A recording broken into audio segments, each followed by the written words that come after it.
Assalamualaikum warahmatullahi wabarakatuh. Perkenalkan, nama saya Umar Rusky Ilahi dari program studi ilmu hukum kelas IHE.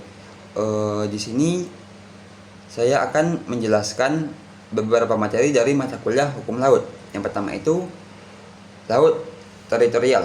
Laut teritorial ialah wilayah laut yang berada di bawah kedaulatan penuh suatu negara, yang dimana diukur sejauh 12 mil atau 22,2 km dari garis pantai. Laut secara teritorial ini mencakup perairan pedalaman, pantai, serta ruang udara di atasnya. Negara yang memiliki laut teritorial ini memiliki hak eksklusif untuk mengelola sumber daya alam yang terdapat di wilayah tersebut, termasuk menangkap ikan, mengeksplorasi sumber daya mineral, dan juga mengatur kegiatan yang berlangsung di wilayah tersebut.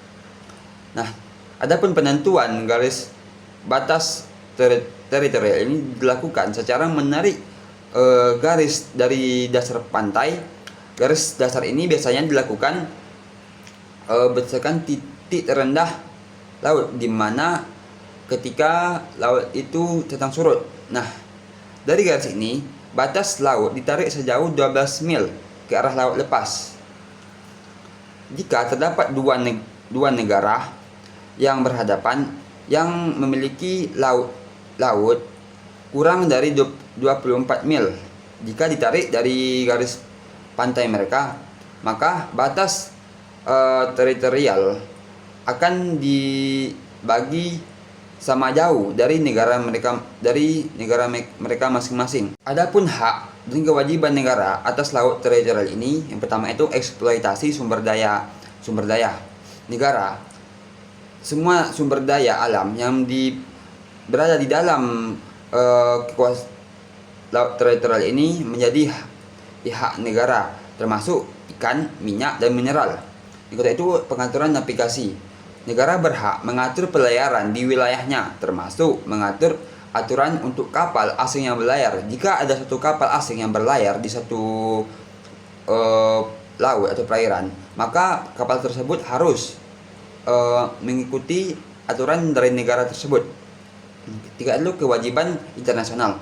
Negara juga memiliki kewajiban untuk menjamin hak lintas perdamaian bagi kapal-kapal internasional yang melewati perairan tersebut. Jika ada satu kapal yang melintas, maka negara harus menjamin keselamatan suatu kapal tersebut. Adapun yang kedua adalah zona laut tambahan. Laut tambahan ini adalah laut yang terletak di wilayah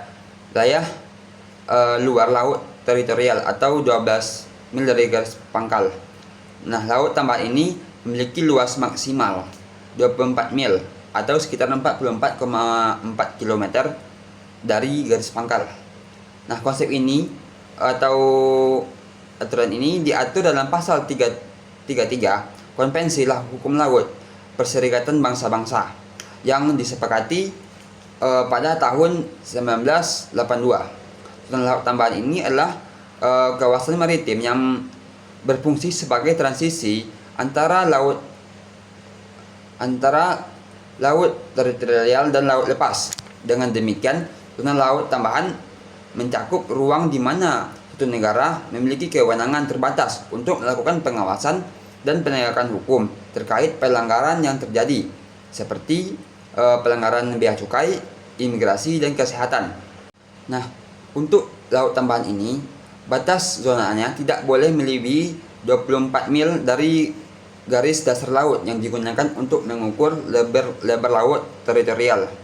Ini berarti bahwa jika satu negara memiliki wilayah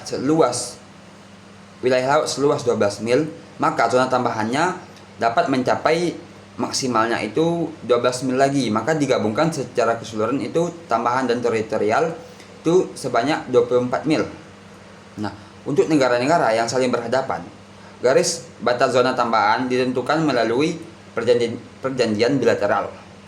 Akan tetapi, jika tidak ada perjanjian bilateral, maka garis tersebut akan ditetapkan pada garis tengah antara kedua negara. Nah, zona tambahan ini memiliki peran strategis dalam menjaga kedaulatan negara. Dengan adanya zona laut ini, Negara dapat mencegah dan menangani pelanggaran hukum sebelum mencapai wilayah lautnya.